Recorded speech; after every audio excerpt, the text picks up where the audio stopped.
Shalom saudara yang terkasih di dalam nama Yesus Kristus.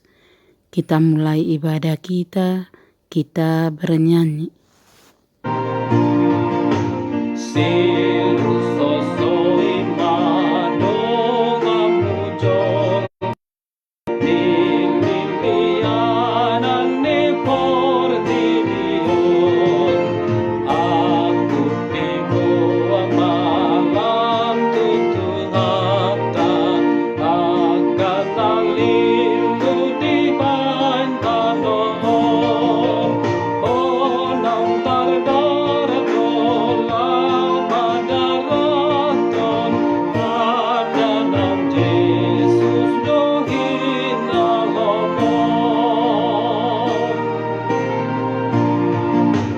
Firman Tuhan untuk kita pada hari ini dari kitab Yakobus 5 ayat 3. Emas dan perakmu sudah berkarat dan karatnya akan menjadi kesaksian terhadap kamu dan akan memakan dagingmu seperti api. Kamu telah mengumpulkan harta pada hari-hari yang sedang berakhir. Demikianlah firman Tuhan.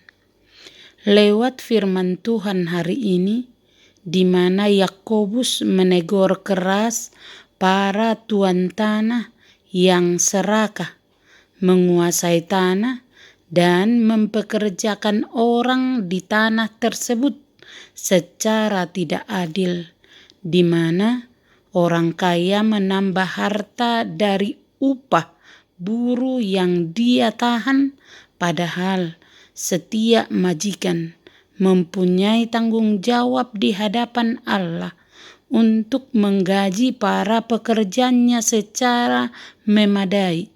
Jangan sampai majikan menggelapkan hak para pekerja.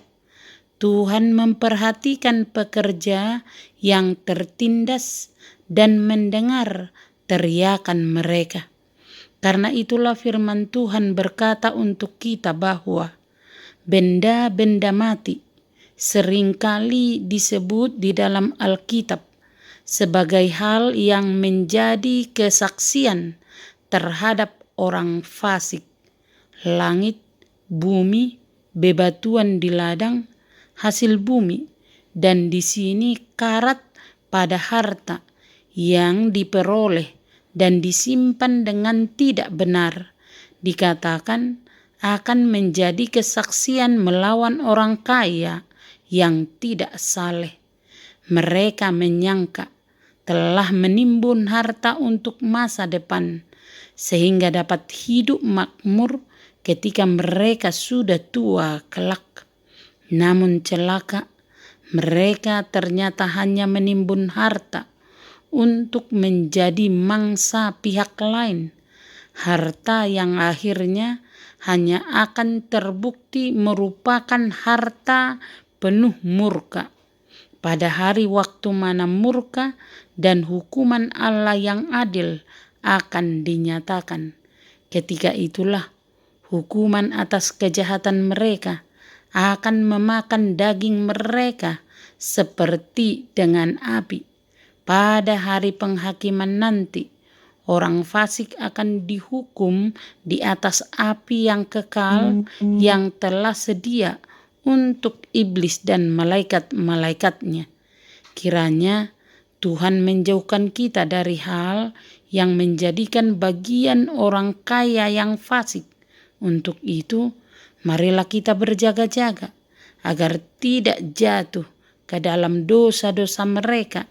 Karena itulah firman Tuhan hari ini menubuatkan perihal penghakiman Allah yang akan jatuh ke atas orang-orang yang menyimpan harta dunia dengan cara yang tidak benar menjadi karat. Mereka akan ditimpa kesengsaraan yang begitu mengerikan, sehingga ketakutan terhadap hal-hal yang akan terjadi itu saja sudah cukup untuk membuat mereka menangis dan meratap. Kesengsaraan yang terjadi karena hal-hal yang tadinya mereka andalkan untuk memperoleh kebahagiaan, kesengsaraan yang akan digenapi melalui hal-hal yang akhirnya menjadi kesaksian melawan mereka, yang mendatangkan kebinasaan sehabis-habisnya ke atas mereka. Sekarang kita dipanggil untuk merenungkan dan mempertimbangkan hal itu, dan memikirkan bagaimana kita akan berdiri di hadapan Allah pada hari penghakiman nanti. Karena itulah firman Tuhan mengingatkan kita, emas dan perak tidak akan dapat diandalkan. Hanya kasih setia Tuhanlah yang dapat kita andalkan di dalam kehidupan kita. Amin. Terimalah berkat Tuhan, kasih karunia dan damai sejahtera dari Allah Bapa kita dan dari Tuhan Yesus Kristus menyertai saudara sekalian. Amin. Selamat beraktivitas. Salam sehat selalu. Tuhan Yesus memberkati.